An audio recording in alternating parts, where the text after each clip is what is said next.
जब भी हम लोगों ने वायु के बारे में बात करी है इन द क्लास, आप लोगों को भी पता है कि पंच वायु के बारे में बात करी कि देयर आर 5 वेज।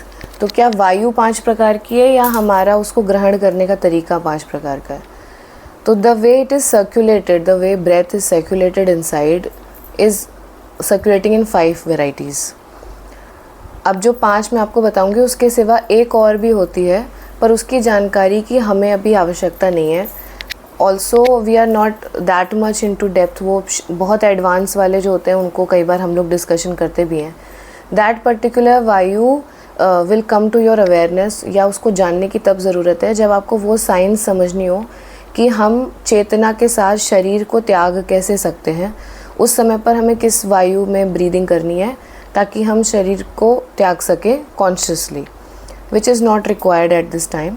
अगर कोई पूछेगा भी तो भी अभी इस बारे में हम डिस्कशन नहीं करेंगे, क्योंकि it's just going to create a very false kind of curiosity.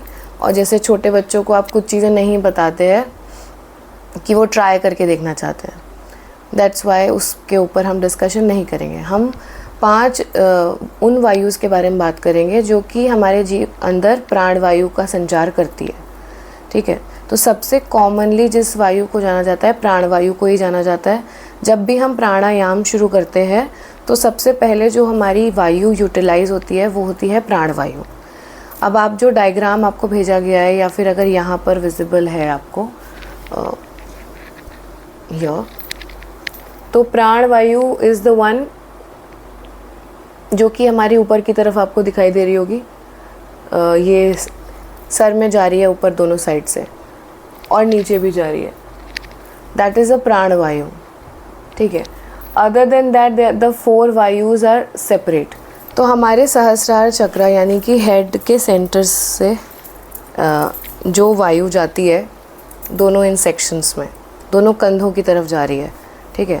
तो it's coming right from here, और ये सेंटर से होते हुए नाक के पैसेज से, थ्रोट के पैसेज से हमारी बॉडी के अंदर जा रही है। इसलिए इसको महसूस करना बहुत आसान होता है आपके लिए। जब भी हम ब्रीद इन ब्रीद आउट करते हैं तो आपको जो नाक में एग्जैक्टली नाक के भीतर फील हो रही है जो वायु, दैट इज़ द प्राण वायु। जब आप ध्यान में देखा होगा आपने, जब थोड़ी थोड़ी गहराई में जाने लगते हैं तो आपको लगता है कि जैसे ब्रेथ अब सरफेस पे नहीं है, थोड़ी सी दब गई है, हल्की हो गई है, बहुत छोटी सी हो गई है, काइंड ऑफ पता ही नहीं चल रही है कि बैकग्राउंड में हो रही है। आपको बहुत ज़्यादा उसके लिए प्रयास नहीं करना पड़ता है। दैट इज़ द टाइम जब प्राण वायु थोड़ा सा बैक एंड पे चली जाती है, बाकी की वायुज़ एक्टिवेट होती हैं। अब जो समान वायु है, समान वायु का कार्य क्या होता है, वो हमारी नाभि से ओरिजिनेट होती है और वो चलती है।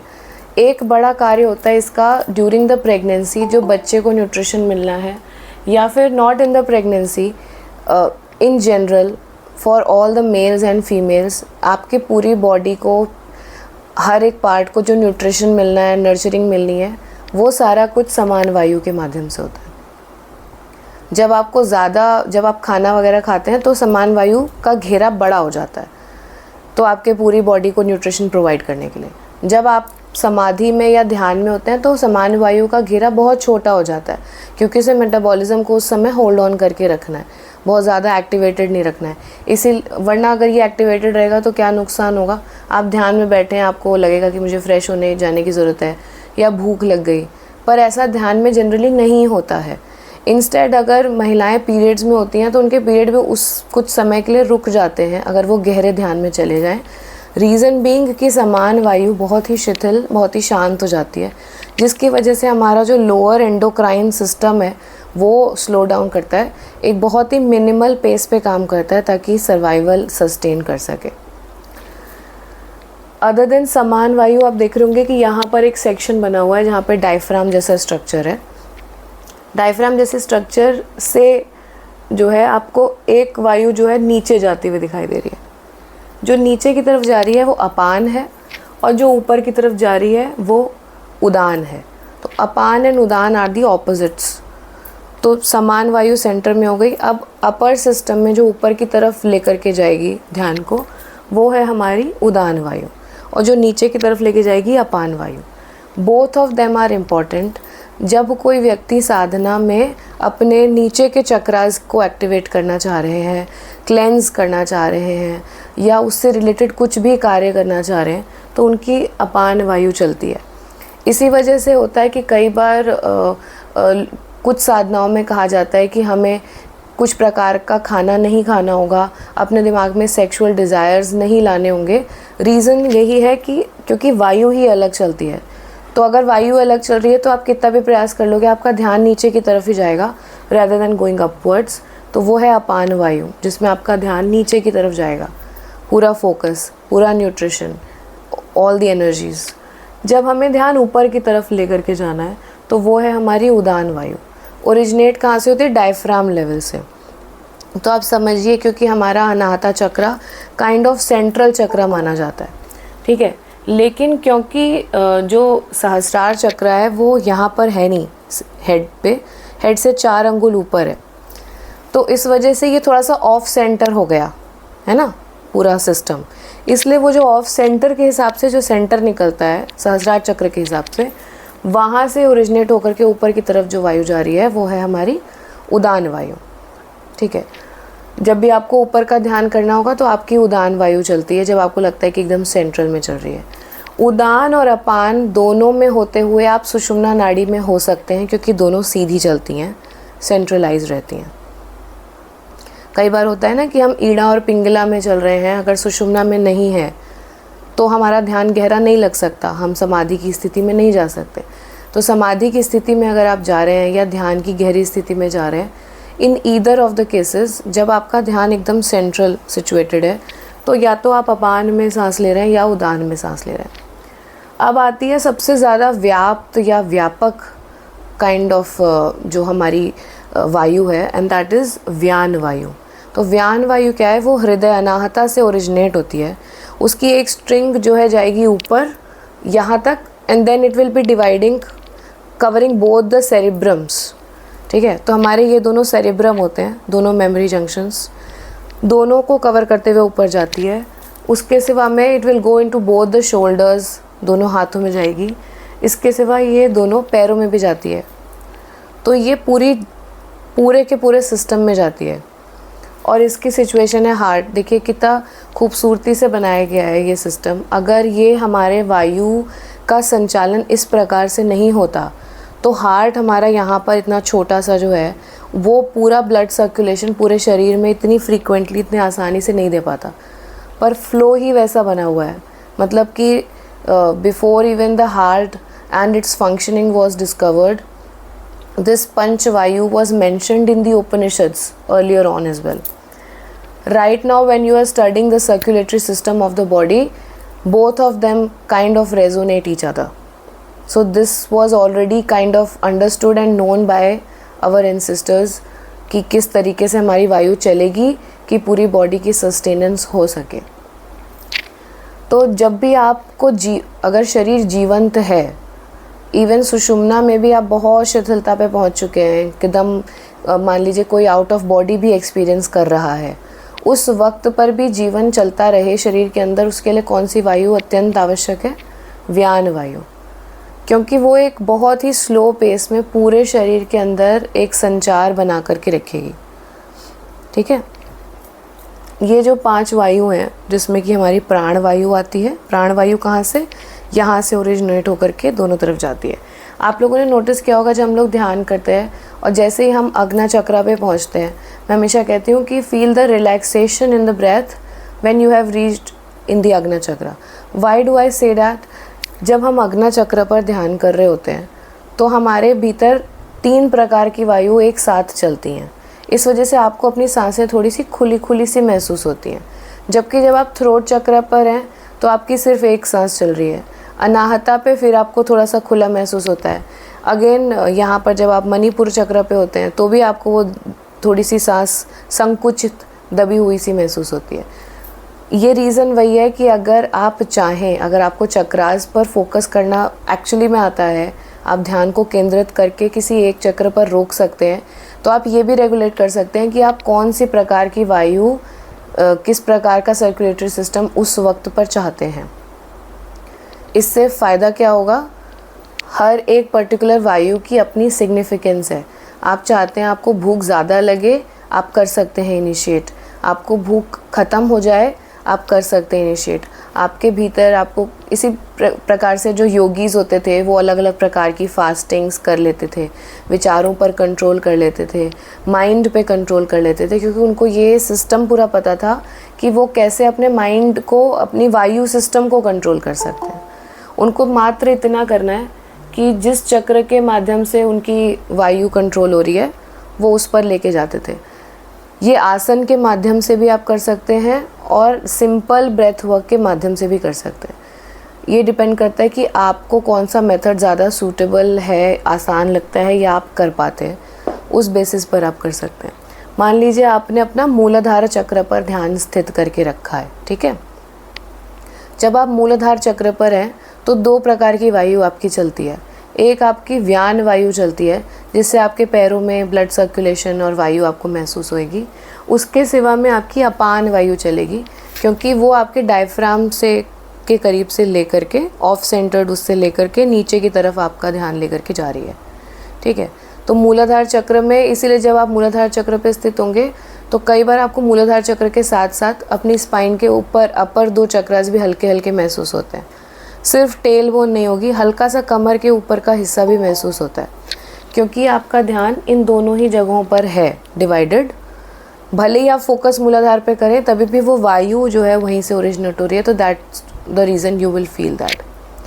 जब हम स्वादिष्ठान चक्र पर ध्यान लेकर के आते हैं, नाभि के पास ध्यान लेकर के आते हैं, तो हमारे भीतर समान वायु का संचार थोड़ा सा बड़ा होता है। अब समान वायु बढ़ने का मतलब है कि हर जगह पर न्यूट्रिशन जाएगा। अब आप सोचिए, योगिक कंसेप्ट में भी हम बोलते हैं ना कि नाभि पे है स्वादिष्ठान चक्र। स्वादिष्ठान चक्र का कार्य क्या है? Wealth, prosperity, abundance, relationship, sexuality, ये सब कुछ इसका काम है। और वहाँ पर चलती है समान वायु, क्योंकि एक्चुअली में samana vayu is the provider. It's providing nutrition to all the body system, organs and everything. सब जगह पे एनर्जी का डिस्ट्रीब्यूशन कर रही है, and that is what you require जब आप स्वादिष्ठान चक्र पर हैं। तो आपका चाहे वो इनर सिस्टम है, चाहे वो आउटर सिस्टम है, दोनों ही केसेस में ये चीज़ें चल रही हैं। Even when you are manifesting something externally in your life, आपको कहा जाता है, इट इज़ सजेस्टेड कि आप स्वादिष्ठान चक्र पर ध्यान करें, क्योंकि it is the provider. And उसका घेरा आप इतना भी एक्सपैंड कर सकते हैं कि न सिर्फ वो आपको न्यूट्रिशन देगी, परिवार में रहने वालों को न्यूट्रिशन देगी। ऐसे भी योगी हुए हैं जो जहाँ रहते थे, मान लो वो किसी पहाड़ पर कहीं पर अपनी झोपड़ी बना के रहते हैं, तो they will have so much abundance कि even someone coming to their place, वो भी भूखे नहीं जाएंगे, उनके लिए भी they will be able to provide, ठीक है। तो वो हमारे में कहा भी जाता है ना कि साईं इतना दीजिए जामे कुटुंब समाए, मैं भी भूखा ना रहूं, साधु न भूखा जाए। Everything is connected. समान वायु, योगिक भाषा में हम हर चीज़ अपने सिस्टम से रिलेट करके देखते हैं कि हम कैसे ब्रीथ कर रहे हैं, कैसे विचार कर रहे हैं, हर चीज़ कनेक्टेड है। तो जब समान वायु का आप घेरा बढ़ाते हैं तो वो आप अपर चक्रास को भी अगर कवर कर ले, लोअर चक्रास को भी कवर कर ले, जहाँ जहाँ तक कवर कर लेगी ना, वहाँ तक आप प्रोवाइडर बन जाएंगे, ठीक है। So this is about the समान वायु। पर फिर भी मैं रोज़ जब ध्यान करवाती हूँ तो मैं स्वादिष्ठान और मणिपुर चक्र को स्किप करवाती हूँ। रीज़न यही है कि क्योंकि ये घुमा देने वाली ब्रेथ है, तो ये सर्कुलेट कर देगी आपको। कई बार आपकी इच्छा ख़त्म हो जाएगी ऊपर जाने की, और वो भी गलत है, क्योंकि आप फिर इसी में ही समाहित हो जाएंगे कि और लग्जरी चाहिए, और रिलेशनशिप चाहिए, और अबंडेंस चाहिए। आप असली सुख का अनुभव नहीं कर पाएंगे। तो कई बार ईश्वर भी हमारे जीवन में समय समय पर ऐसे दुख ला देते हैं कि आपका मन विमुख हो जाए इन इच्छाओं से, और आप सोचें कि हमें इसके ऊपर जा कर के कुछ देखना है। शायद अगर ये सुख इतना स्थायी नहीं है, तो क्या स्थायी सुख है, क्या चीज़ है जो स्थिर रहती है, हम थोड़ा सा उसकी तरफ आगे बढ़ें। फिर हम जब मणिपुर चक्र पर जाते हैं, मणिपुर चक्र पे भी हमारी अपान वायु रहती है और समान वायु भी रहती है। अपान वायु और समान वायु दोनों रहना ज़रूरी है। सोचिए आपको कोई हिम्मत वाला कार्य करना है, ठीक है, बंजी जंपिंग कर देनी है, किसी को उठा के पटक देना है, या खुद ही कुछ ऐसा काम करना है जहाँ पर आपकी बहुत हिम्मत लगने वाली है, डेयरिंग लगने वाली है। इसमें आपको नरिशमेंट भी चाहिए, अबंडेंस भी चाहिए, सारे रिसोर्सेज भी चाहिए कि हम उनको जानते हैं, उनको बुला लेंगे, ये भी चाहिए। इसके सिवा आपको क्या चाहिए? Physical body should be in very much action. तो इसलिए लोअर बॉडी में जो हमारी जाती है अपान वायु, उसकी रिक्वायरमेंट है। आपकी फ़िज़िकल बॉडी बहुत स्ट्रेंथ होनी चाहिए। जब भी आप स्ट्रेस में होते हैं तो आपकी अपान वायु उस समय बहुत एक्टिव होती है, समान वायु बहुत एक्टिव होती है, ठीक है। Why? Because that time you require it a lot. पर कुछ लोग होते हैं जो कि आपने देखा होगा कि स्ट्रेस के समय में, मतलब वो इतना ज़्यादा स्ट्रेस को हैंडल कर चुके होते हैं, इवन इन दी ऑफिस अगर कोई है कि जिनका स्ट्रेसफुल जॉब ही है, वो एक टाइम के बाद में वो उसके साथ बहुत ही काम डाउन हो चुके होते हैं। तो लोअर रेगुलेशन ब्रेथ का उनको उतना महसूस नहीं होता इन एक्सपीरियंस। उसकी वजह से क्या होता है कि they are able to logically think about the situation instead of just using their adrenaline to enact fastly in that moment. They are able to use their logical thinking. They are able to breathe from the upper chakras even in the time of stress. That happens by training and by experience. It does not happen just the way. पहली बार when you get into that situation, you will have some level of stress, and because of that some level of stress, आप actually में करोगे behave in a certain way, that is very natural to happen. But if you are accustomed with it, तो आप इन दोनों से ऊपर उठ करके लॉजिकल थिंकिंग पर जा सकेंगे, ठीक है। नाउ आफ्टर मणिपुर चक्र we come to the Anahata चक्र। अनाहता चक्र पे जहाँ पर मैंने आपको बताया वो व्याप्त है, व्यान वायु समाती है। सो सबसे प्राइमरी एक्सपीरियंस और सबसे डीप एक्सपीरियंस ऑफ अनाहता चक्र would be you in love with someone. अब जब आपके अंदर प्रेम का भाव आता है तो वो पूरी ही बॉडी को कवर कर लेता है। तो the kind of joy, even sadness और anything, any kind of emotion that is originating from the sense of प्रेम और love, you will experience it in the entire body.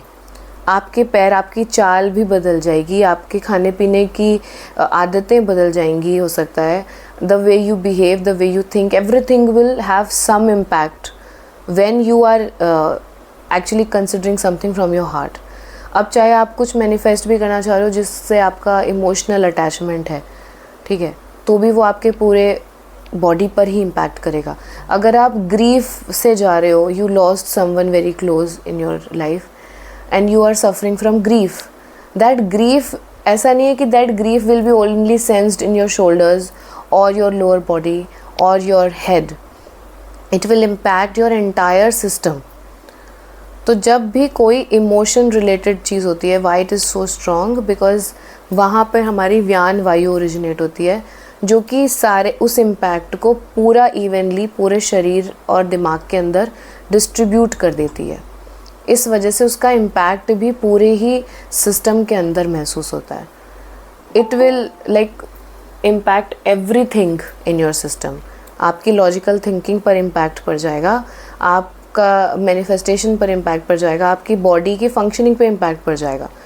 कई बार लोग जो है बहुत एक्टिव हो जाएंगे, कई बार बहुत शिथिल हो जाते हैं, बट वो डिपेंड करता है कि वो emotion of love, what kind of emotion it is bringing.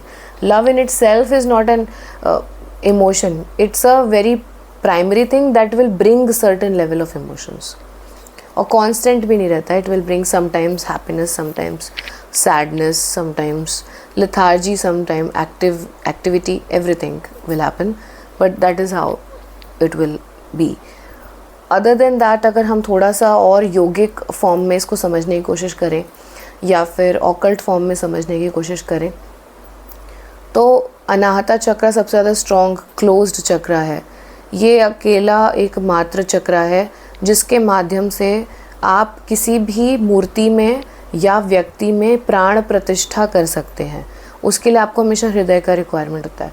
Even जो दिवाली पर हम लोग पूजा करते हैं, लक्ष्मी जी की पूजन करते हैं, उसकी एक्चुअल विधि में एक स्टेप होता है जिसमें you have to keep your left hand on your heart and your right hand on Lakshmi ji's heart.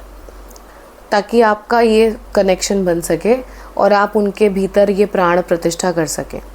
तो प्राण प्रतिष्ठा, consecration, all these methods can only be done using the Vyana Vayu or the heart chakra. So that is the theory of this. और भी बहुत सारी चीज़ें होती हैं ऑकल्ट में। कई बार लोग ना अपना अनाहता चक्र के माध्यम से, मान लीजिए उन्होंने शरीर त्यागना है, डिसाइड कर लिया है, तो वो किसी मूर्ति में चाहे तो वो पूरा का पूरा अपना प्राण, अपनी एनर्जी, जो कलेक्टेड एनर्जी है, वो ट्रांसफ़र कर सकते हैं। तो अनाहता का ये बल है कि वो चाहे तो को पूरा का पूरा जो कार्मिक अक्यूमुलेशन है उसको पूरा का पूरा डाइल्यूट कर सकता है मात्र हृदय से। उसके लिए आपको पूरा जन्म लेके कुछ ज़्यादा करना भी नहीं पड़ेगा। ये चीज़ आपने देखी होगी, जब रामायण का चित्रण हम देखते हैं तो जब श्री राम चले गए थे वन में and Bharat ji was in संताप एंड ही डिसाइडेड कि क्योंकि राजा जनक विदेह हैं, मतलब वो देह में रहते हुए देह रहित हैं, मतलब he was enlightened living being, तो इस वजह से उनको कहा गया कि भले ही उनकी बेटी भी इसमें इन्वॉल्व्ड है but he will be able to take a decision जो कि निष्पक्ष है, किसी एक पक्ष पे वो नहीं है, वो धर्म के हिसाब से डिसीजन ले पाएंगे। इसलिए उनको डिसाइड किया गया कि आप चलिए और आप डिसीजन लीजिए। तो भरत ने कह दिया था अगर वो नहीं आएंगे तो मैं प्राण त्याग दूंगा, ये मेरा वचन है, मैंने दे दिया। अगर वो सूर्यवंशी हैं, उन्होंने वचन दिया है, मैंने भी वचन दिया है कि अगर वो नहीं आएंगे मेरे साथ तो मैं प्राण त्याग दूंगा। फिर वहाँ पर राम जी ने बहुत दलीलें दी कि मेरे फादर हैं, उन्होंने ये वचन दिया था, मुझे उसका पालन करना है, हम सूर्यवंशी हैं और हमारे लिए वचन सबसे बड़ी चीज़ है। इन्होंने अपना बताया कि मेरा कोई वचन की बात नहीं है, मेरा प्रेम है और मेरा प्रेम बहुत अगाढ़ है अपने भाई से, मैं नहीं जाने दे सकता, बस बात ख़त्म, मेरे को कोई एक्सप्लेनेशन ही नहीं देनी। और पता है डिस्कशन में जीता कौन था भगवान राजा जनक के हिसाब से? भरत। उन्होंने कहा प्रेम का पक्ष हमेशा ही बड़ा है, बट देन ही मैनिपुलेटेड कि क्योंकि प्रेम का पक्ष बड़ा है इसलिए जो प्रेमी है वो कभी अपने लिए नहीं कुछ चाहेगा, बल्कि वो चाहेगा कि उसके जो आराध्य हैं, जिनसे उसको प्रेम है, उनका वचन न टूटे, उनकी गरिमा न खंडित हो। तो इसलिए हे भरत, आप ही जीते, परंतु क्या आप अपने प्रेम की वजह से उनको अपना वचन पूरा करने की अनुमति देंगे? तब भरत ने कहा कि ठीक है, फिर आप अपना वचन पूरा कीजिए, लेकिन 14 वर्ष जिस दिन पूरे होंगे उसके एक दिन भी ऊपर हो गया तो मेरा वचन एक्टिवेट हो जाएगा, जिसमें कि अगर अपने वचन के बाद भी वो नहीं आए हैं लौटकर तो मैं शरीर त्याग दूंगा। इसी वजह से उन्होंने अपनी चिता तैयार करके रखी थी कि अगर वो नेक्स्ट डे हुआ है और नहीं एंटर किए हैं तो मैं इसमें बैठूंगा और आप लोग आग जला देना, क्योंकि मेरा वचन भी अब एक्टिवेट हो जाएगा। और इसीलिए राम जी ने कहा कि अब सबसे मिलते जुलते आ रहे हैं, हनुमान जी को जल्दी भेज दो, भाई आग वाग लगा के न बैठ जाए। तो इसलिए हनुमान जी पहले आए थे बताने के लिए कि वो लोग रास्ते में हैं, आ रहे हैं, आप उनके स्वागत की तैयारी करो। और तब भरत ने वो हटा दी थी चिता कि ठीक है भगवान जी आ रहे हैं वापस। So why this story I told? कौन सा सब्जेक्ट था? देखा ऐसे होता है, मैं भूल जाती हूँ। हाँ राइट, हाँ अनाहता से हम कर्मों को कैसे विस्थापित कर सकते हैं, इस पे बात करी थी। तो ये प्रेम की पावर है कि यदि आप चाहें और आपने प्रेम आपका आगाढ़ हो गया, आपने बोल दिया कि भाई अब मेरा कर्म भी तुम ही देखो, मैंने नहीं करना, जाओ, मेरा तो प्रेम इतना है, मैं बस आपकी सेवा करूं, मुझे कोई कर्म भी नहीं करना। तो वो भी संभालना कि आपके हिस्से में जो आई हैं चीज़ें वो भी संभालना ईश्वर अपने हाथ में ले लेते हैं, वो भी आपसे हट जाता है। इवन कृष्ण जी के पूरे स्टोरी में कई बार ऐसा हुआ है, उन्होंने कई सारे अपने भक्तों का दुख दर्द अपने ऊपर ले लिया है क्योंकि उनकी भक्ति इतनी ज़्यादा थी। ये सब सिंबॉलिज्म है आपको ये समझाने के लिए कि अगर आप एक्चुअल में ट्रू लव एक्सपीरियंस कर सकते हैं, प्योर लव, तो आप अपने कर्मों के बंधन से भी मुक्त हो सकते हैं।